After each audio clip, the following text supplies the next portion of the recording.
মুমিন কাকে বলে? পরাধীনতার নাম মুমিন। মুসলিম স্বাধীন না পরাধীন? জোরে বলেন। মুসলিম স্বাধীন না পরাধীন? এতগুলো লোক কথা বলে না। মুসলিম স্বাধীন না পরাধীন? জি না, পরাধীন। স্বাধীন কোনোদিন মুসলিম হতে পারে না, আর মুসলিমও কোনোদিন স্বাধীন হতে পারে না। সকলে আমার সঙ্গে একবার বলেন, জোরে বলবেন, মহব্বতের সঙ্গে বলবেন। যার হৃদয়ে ঈমান আছে তিনি বলবেন, যিনি বেঈমান আছেন তিনি বলবেন না। আস্তে চলবে না, আওয়াজ করে বলবেন, আল্লাহকে রাজি করার উদ্দেশ্যে বলবেন। আর মা বোনেরা ধীরে ধীরে বলবেন। তো আল্লাহ তাবারাক ওয়া তাআলা আপনাকে আমাকে কি বলতে চাইছেন এখানে? এই আয়াত থেকে একটু আগে সালাফি সাহেব বলে গেলেন যে আব্দুল্লাহ ইবনে আব্বাস একই সূরা থেকে কি মতলব নিলেন, উদ্দেশ্য নিলেন, বাকি সাহাবীরা কি নিলেন? কিছু জিনিস দেখবেন ভাষার সঙ্গে উদ্দেশ্যের সম্পর্ক থাকে না। ভাষার সঙ্গে উদ্দেশ্যের সম্পর্ক থাকে না। ভাষা আলাদা, উদ্দেশ্য আলাদা। যেমন আপনাদেরকে একটা উদাহরণ দিই। আমার উদ্দেশ্য আপনার কাছে 20,000 টাকা বা 10,000 টাকা ধার নিব, আমি বিপদে পড়েছি। তো আমি এই শব্দটা একবারও বলছি না যে ভাই আমাকে 10,000 কি 20,000 টাকা ধার দেন, কিন্তু অন্য কথা বলছি। কারণ আপনি শিক্ষিত মানুষ, আপনি চেতন মানুষ, আপনি বুঝে নেবেন যে এর উদ্দেশ্যটা কি। আমি আপনার দরজায় গিয়ে বলছি আমি একটু বিপদে পড়েছি, কালকে হসপিটাল যেতে হবে, হসপিটালে মোটা রকম খরচা আছে, আমার কাছে এখন সেরকম কিছু পয়সা নাই, হঠাৎ করে ছেলেটা অ্যাক্সিডেন্ট করে ফেললো, তো ওই জন্যে আমি আপনার কাছে এলাম। সব কথা বলছি কিন্তু টাকা দাও বলছি না। চেতন মানুষ বলবে কত লাগবে ভাই? 50,000 হলেও হতো, আচ্ছা দাঁড়াও আনি। কিন্তু আমি একবারও বলিনি টাকা দাও। আর যদি মূর্খ হতো, ওই লোকটা যদি মূর্খ হতো, যদি আমি ওর বাড়ির দরজায় বলতাম যে আমার অ্যাক্সিডেন্ট হয়েছে, ও কি করে হলো? বলো বাইকের সঙ্গে গাড়ির অনেক টাকা খরচা, কাল হসপিটাল যাব, ওই জন্য আপনার কাছে এসেছি। ও তাহলে আমাকে কি করতে হবে? বলে তোকে আর কি করতে হবে, তুই লাফালাফি কর। অচেতন মানুষকে না বললে সচেতন হয় না। আর চেতন মানুষকে ইশারা দিলে ও বুঝে নাই এখানে কি করতে এসেছে। ইদা জাআ নাসরুল্লাহি ওয়াল ফাতহু ওয়া রাআইতান নাসা ইয়াদখুলুনা ফি দীনিল্লাহি আফওয়াজা ফাসাব্বিহ বিহামদি রাব্বিকা ওয়াস্তাগফিরহু ইন্নাহু কানা তাওয়াবা।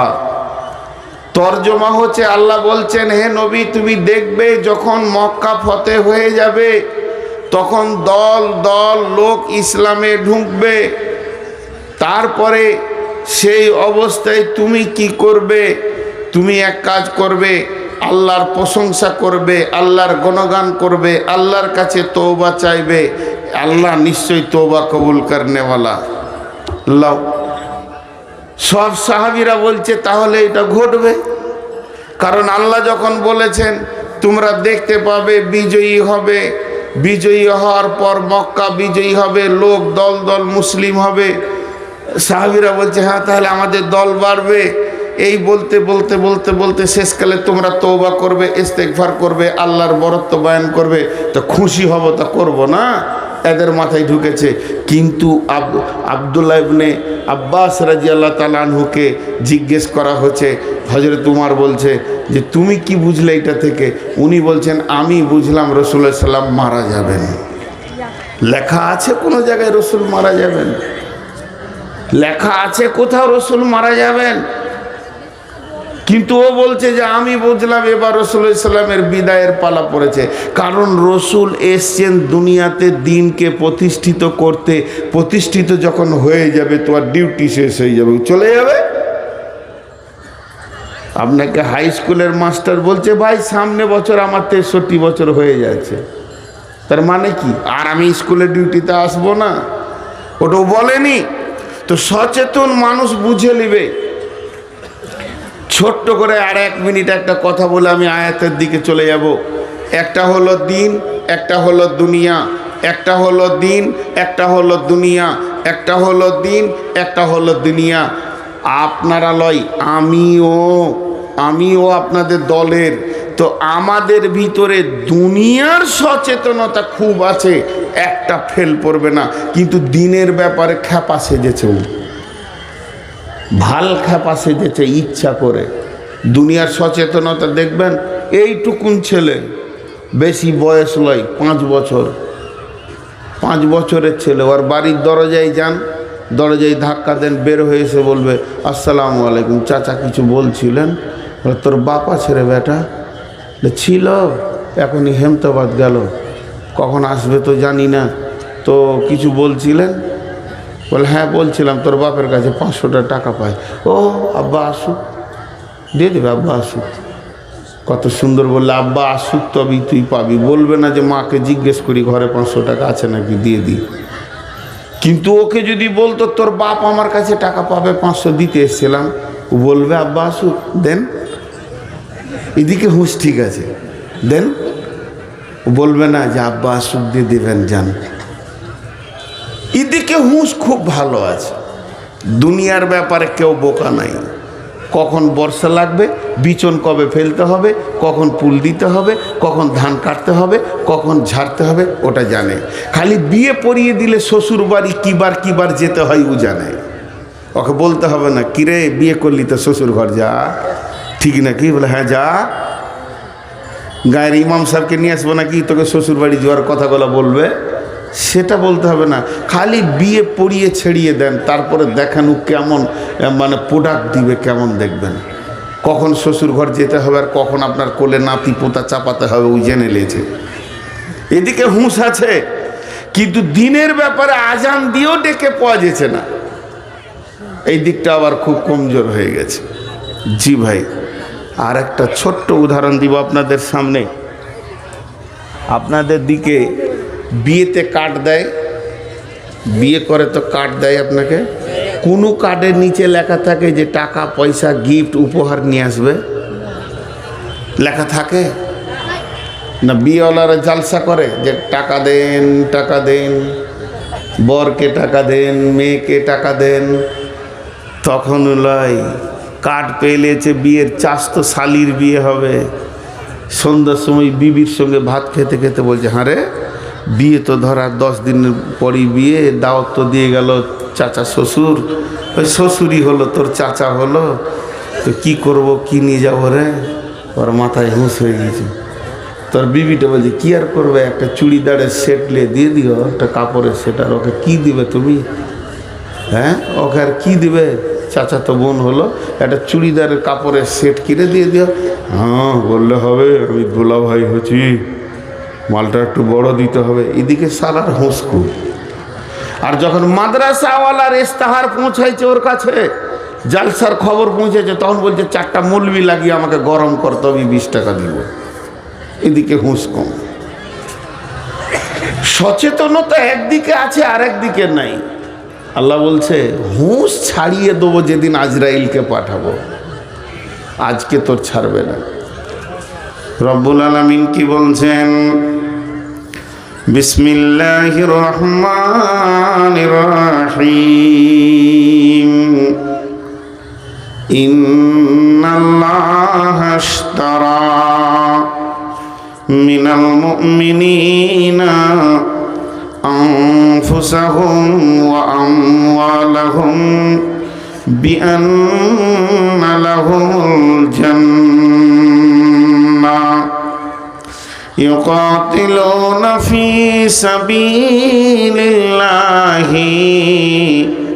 ফায়াকতুলুনা ওয়া ইউকতালুনা وعدا عليه حقا في التوراة والإنجيل والقرآن ومن أوفى بعهده من الله فاستبشروا ببيعكم الذي بايعتم به وذلك هو الفوز العظيم।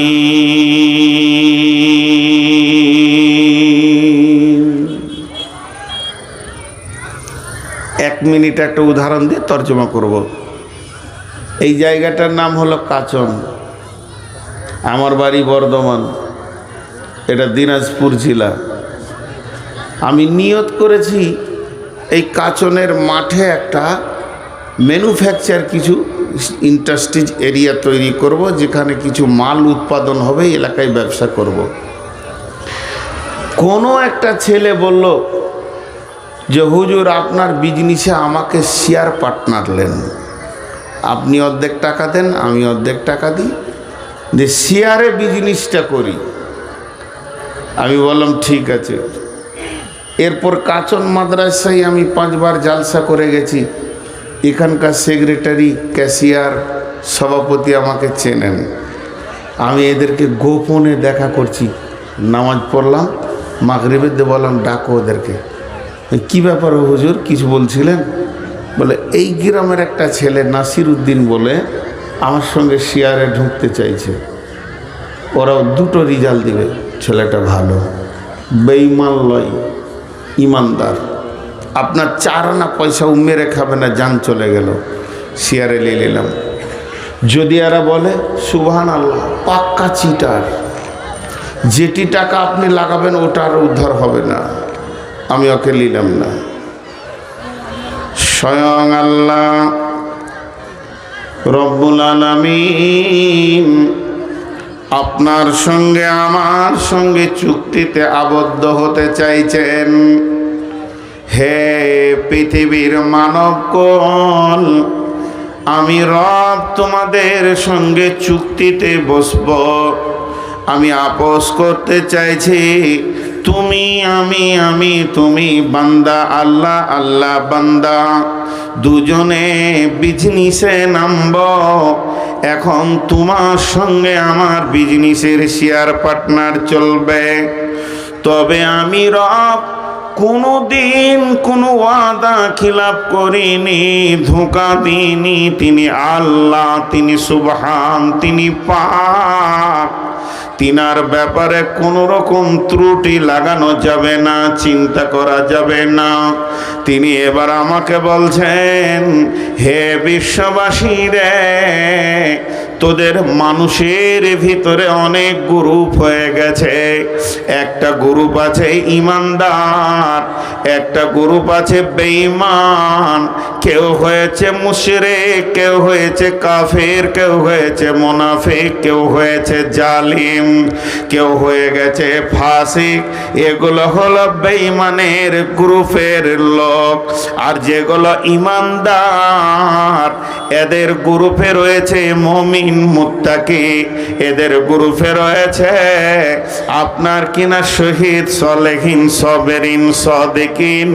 আমি যতগুলো ইমানদার আছে তাদের সঙ্গে চুক্তিতে, ব্যবসাতে, আবদ্ধতায় আসতে চাইছি।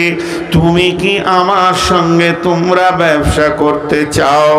আমি বেঈমানের সঙ্গে করব না, আমি ফাসিকের সঙ্গে করব না, আমি জালেমের সঙ্গে ব্যবসা করব না। আমি করব তো করব ইমানদারের সঙ্গে ব্যবসা করব।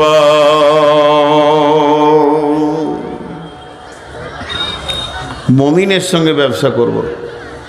তাহলে আমাদেরকে আগে মুমিন হতে হবে, তাহলে আল্লাহর ব্যবসার শেয়ার পার্টনারে আসতে পারবো। যদি আমরা মুমিন না হয়, ব্যাস আল্লাহ বলছে তুই তুই, আমি আমি, কোনো সম্পর্ক নাই, ক্লিয়ার। তাহলে মুমিন কাকে বলে? মুমিন কাকে বলে? মুমিন কাকে বলে? পরাধীনতার নাম মুমিন। মুসলিম স্বাধীন না পরাধীন? জোরে বলেন, মুসলিম স্বাধীন না পরাধীন? এতগুলো লোক কথা বলে না। মুসলিম স্বাধীন না পরাধীন? জি না, পরাধীন। স্বাধীন কোনোদিন মুসলিম হতে পারে না, আর মুসলিমও কোনোদিন স্বাধীন হতে পারে না। সকলে আমার সঙ্গে একবার বলেন, জোরে বলবেন, মহব্বতের সঙ্গে বলবেন। যার হৃদয়ে ঈমান আছে তিনি বলবেন, যিনি বেঈমান আছেন তিনি বলবেন না। আস্তে চলবে না, আওয়াজ করে বলবেন, আল্লাহকে রাজি করার উদ্দেশ্যে বলবেন। আর মা বোনেরা ধীরে ধীরে বলবেন। সকলে একবার বলি, আশহাদু আল্লাহ, জোরে বলেন, আশহাদু আল্লাহ ইলাহা ইল্লাল্লাহু ওয়া আশহাদু আন্না মুহাম্মাদান আবদুহু ওয়া রাসূলুহু। এত গলার লোকে যে আওয়াজটা হওয়ার কথা ছিল হয়েছে। এই বাচ্চা ছাত্র কটা বলেছে, বলবে না। কেন বলবে না? ইমানের সেই স্পিরিট নাই, এই জায়গাতে মহব্বতটা নাই। মুখে লয়, আওয়াজটা তো এখান থেকে আসবে, এই জায়গায় নাই।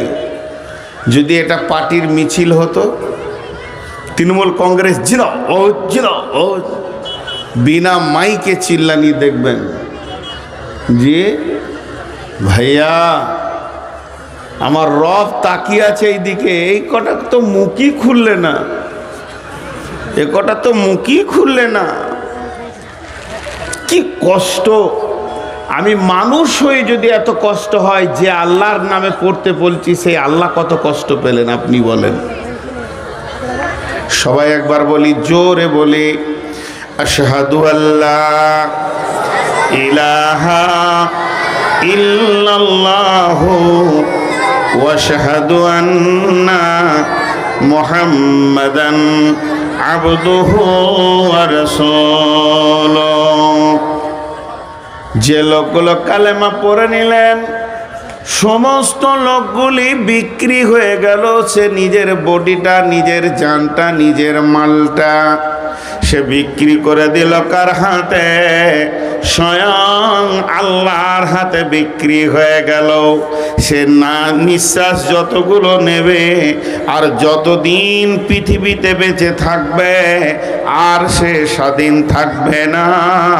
মুসলিমরা হলো গোলাম, গোলাম কোনোদিন স্বাধীন থাকতে পারে না। এরা হলো আল্লাহর গোলাম।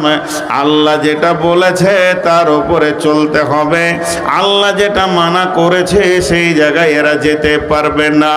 আল্লাহ যেটা আদেশ দিয়েছেন সেটা করতে হবে, আল্লাহ যেটা নিষেধ করেছেন এটা করতে পারবে না। এর নাম মুসলিম। অতএব মুসলিম কোনোদিন স্বাধীন নয়। বিশ্বনবী একটি উদাহরণ দিয়েছেন। উদাহরণটা কি বলেছেন? যে একটা বড় উট, সেই উটটা 8 কুইন্টাল 10 কুইন্টাল হতে পারে। একটা বড় উটকে একটা মানুষের হাতে যখন তাকে ধরিয়ে দেওয়া হয় তার লাগামটা, তখন উটটা বুঝেলে আমার জীবনের আর মূল্য নাই, আমার জীবনের মূল্য নাই। যে লোকটার হাতে আমার রশিটা আছে, এ যদি ডানে টানে তো আমি ডানে যাব, এ যদি বামে টানে তো আমি বামে যাব। আমাকে যদি সামনে টানে আমি সামনে যাব, আমাকে যদি জবাই করে খেয়ে নেয় আমার জান ওকে দিয়ে দিতে হবে। এর নাম মুসলিম।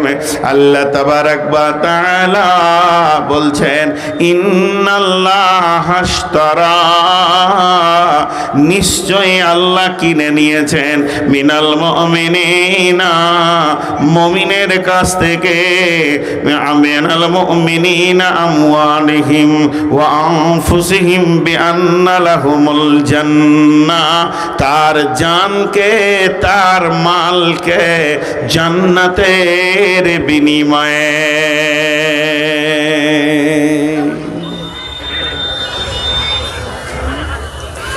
মুমিনের দুটো জিনিস আল্লাহ কিনে নিয়েছেন। এখনই আমরা কালেমা পড়লাম, আমার জান, আমার দেহ, আমার জান আর আমার মাল বিক্রি হয়ে গেল। এগুলো কার? আল্লাহর। মুসলমানের মাল নিজের মাল নয়, মুসলমানের জান নিজের জান নয়, এটা আল্লাহর। বিক্রি হয়ে গেল, আমি বিক্রি, আমি গোলাম। আমার জানটা আমার আল্লাহ যেমন করে ব্যবহার করবে আমাকে ওই রকম মেনে নিতে হবে। আমার মাল যেমন ভাবে ব্যবহার করতে চাইবে আল্লাহ ওইভাবেই মেনে নিতে হবে। এর নাম হলো মুসলিম। জি ভাই, এর নাম মুসলিম। আপনি কি দেবেন আল্লাহকে?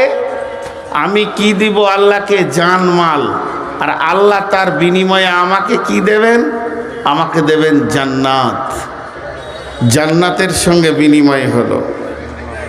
তাহলে আজকে আমরা বুঝে নিলাম যে আমার জান আমার নয়, আমার মাল আমার নয়। চলেন